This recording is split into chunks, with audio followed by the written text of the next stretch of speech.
Um, I think as a young person, I understand the challenges that many of us young people go through.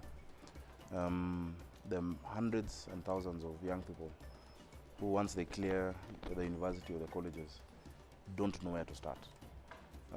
They have no clue. How do they look for a job? How do they try to get a CV done? How do they apply? If they want to work for government, how do they get connected? And unemployment is a big issue in Africa and in Kenya. 60% of the unemployed in Kenya are actually young people. And I felt very strongly that there must be some deliberate, proactive, focused effort by government to try to address the issue of unemployment directly and to help these young people when they get out of school to be able to find opportunities to work. There's a lot the government is already doing with respect to entrepreneurship. When it comes to the Youth Fund and the Wezo Fund, the business opportunities. I passed a bill this year. Actually, it took us 2 years because it had to go to the Senate and back. That says 30% of all business opportunities must be set aside for the youth, for women, and for people with disabilities. But that is not enough. Not every young person can do business. And so I felt that it must be the mandate of government to try and facilitate these young people get employment. Not necessarily the government creates the jobs, but to facilitate them to get employment.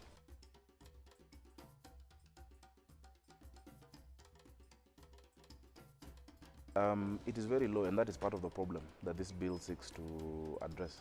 Because today, if you ask any policymaker in this country, if you ask any cabinet secretary or any governor, how many unemployed nurses are in Nairobi? No one has that information. How many people in Kwale County, say what, teachers, are looking for jobs? No one has that data.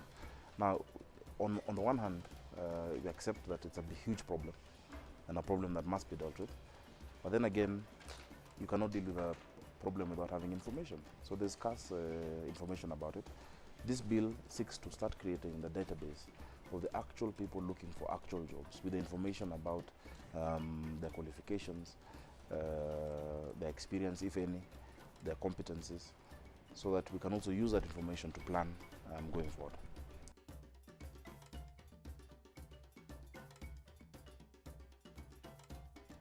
You see, one of the greatest resources we have in this country, the greatest resource is our human resource.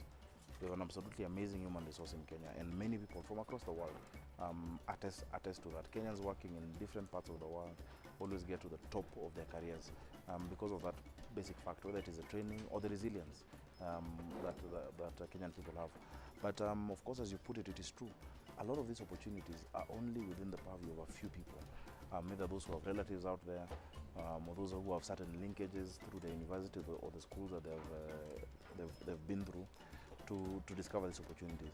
Now, this authority has the mandate to fully look for these opportunities full time. There must be, I mean, based on the structure of the authority, there must be an international desk where they look at these opportunities, liaising with the ambassadors through the board member who is the PS of Foreign Affairs, to make sure that they actually can get more opportunities out there and make these opportunities available and known to all Kenyans wherever they are.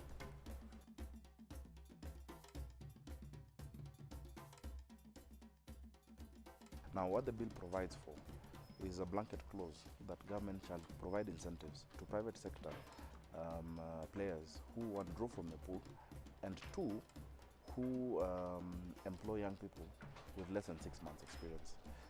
It is usually wise not to legislate into specifics the kind of incentives, but to provide the leeway, which can be done through regulations, because those may change a lot of times. And so you don't want to be too rigid on the type of incentives that you're trying to offer. An example of incentives could be payroll tax. If a private sector or a private company employs a certain number from this pool, they can be exempt from paying payroll tax for a period of 5 years. If a company is paying payroll tax of 250,000 shillings and you exempt them from that, they can employ 5 other people on top of the ones they've gotten from the pool.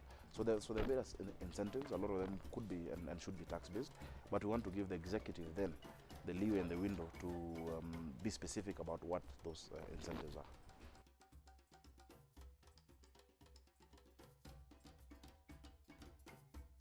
I have guarantees because one, Parliament appropriates resources to government institutions based on the discussions you've had at the pre-publication stage of this bill, even with the Budget Committee, where the Parliamentary Budget Office set out the costs of this institution. There's already willingness to allocate at least 600 million shillings a year to run these job centers. On top of that, if you look at even the UN post-2015 agenda, unemployment of the youth is a big international issue, and there'll be a lot of people who would like to support that in Kenya, including a lot of the donors we work with, whether it is USAID, whether it is DFID, the Norwegians, the Danish. But ideally, I would prefer that as a country, we put resources there, because out of the top 10 problems facing this country, I think unemployment ranks very high. In fact, youth unemployment, unemployed, disengaged, disillusioned, and hopeless youth are actually the largest threat to the security of this country. So from all the billions we spend on security, putting aside a little just to try and facilitate young people to get employment is not too much to ask for.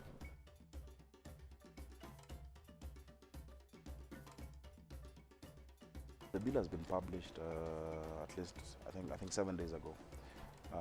It takes 14 days for it to be read the first time in Parliament. The first reading of the bill is just a basic, they just read the title, there's no debate on the bill. But after that, then we have room to have debate as we get to the second reading.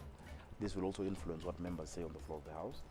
And then at the third stage, based on what we've received from the public, from different interest groups, we will bring amendments to the bill.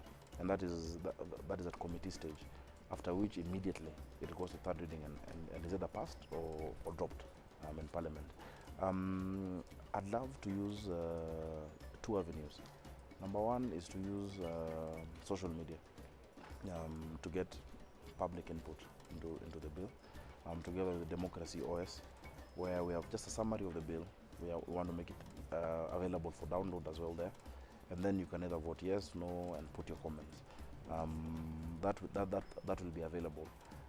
Secondly, together with Mzalendo, we'll be receiving comments. We'd like to do a public forum where we can have at least maybe 100, 200 people from different sectors in different parts of the country to come and give their views, more like a town hall. I'd also like to try and maybe do a Twitter town hall, where for a whole morning or an afternoon, I can receive comments and engage with what the public feels. But I feel that maybe this should be an experiment on how to engage more, how to engage citizens more on legislation. We do realize by this time, I think close to 60 bills have been passed in this parliament in 2 years. But if you ask Kenyans which ones they have engaged on, there are very few that have been able to engage on the bills. So I'd like this to be an example of how we can engage our citizens in lawmaking, even as they have given us the mandate to exercise sovereignty on their behalf.